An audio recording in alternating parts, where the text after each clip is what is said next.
关注总舵主，啥菜你都会煮。Hello， 大家好，今天我分享一个我们顺德的一个特色古法蒸鲈鱼。现在我们去超市购买一点食材，大家跟随我的镜头去看一下。发送消息可以看。谢谢依法进口口罩。谢谢依法进入超市，应出示测量体温进口口罩。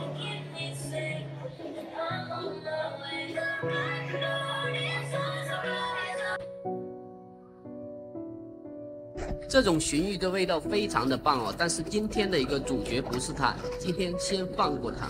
我们今天找的就是它。这种鱼肉质鲜嫩，而且刺少。这样一包50克的枸杞，人民币6块9毛。家里刚好没有枸杞了，整一包回去。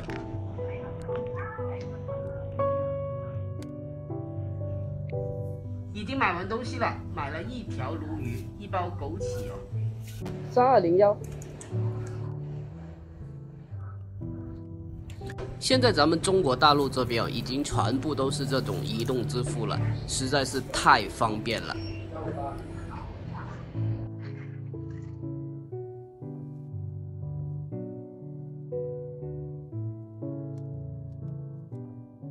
首先呢，这条鲈鱼我们给它放一下血啊，给它放一下血。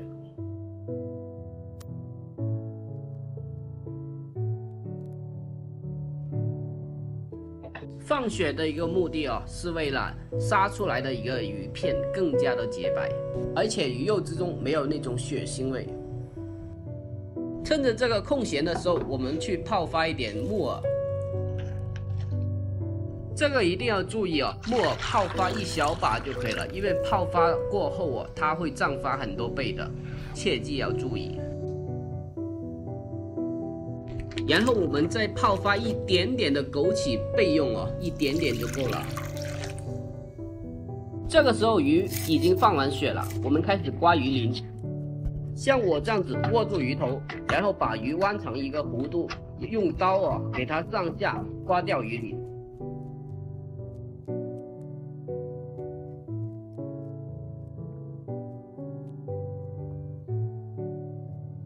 再把一些没有刮到的鱼鳞重新的清理一遍。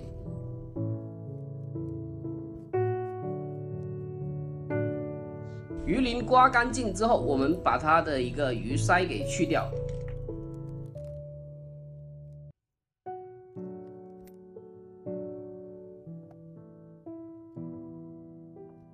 接着我们给它来一个剖腹，去掉内脏。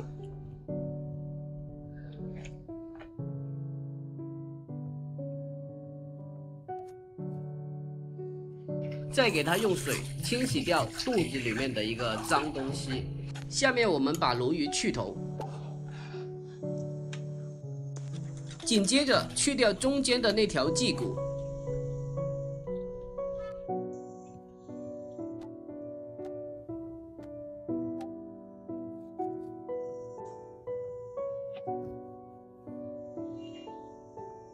再把这一片云南排给它片出来。下面我们开始片鱼片，注意啊，厚薄一定要均匀，这样的话我们在蒸制的一个过程之中啊，它的一个熟度才会均匀。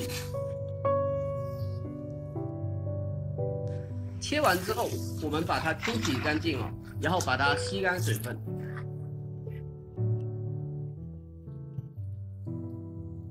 下面我们开始调味，加一点的盐啊，不用太多的，少许的白糖。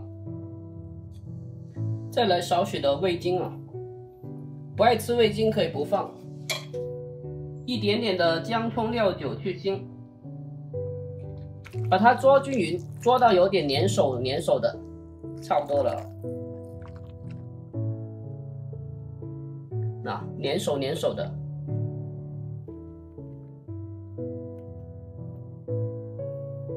接着给它半个蛋清哦，半个就可以了，这点鱼片。加蛋清的作用是为了那个鱼片哦更加的嫩滑，而且那个鱼片会更加的洁白。最后给它来一点生粉，继续给它捉匀。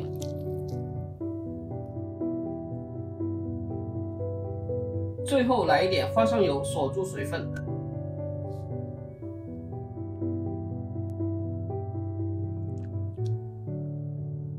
最后这个鱼骨我们同样要稍微的腌制一下，加一点姜片哦，有条件的话可以再加一点葱段。同样的，给它来上一点底味，给它腌制一下。把调料给它拌均匀，再来一点生粉，注意哦，薄薄的一层就可以了。最后花生油拌匀，咱们泡发好的木耳把它摘洗干净，然后再用一点点的盐和花生油拌匀，注意哦，一点点味道就可以了。接着我们把腌制好的一个鱼骨摆盘，再放上同样有一点味道的一个木耳，水开上去，这个鱼骨我们给它大火蒸个5分钟。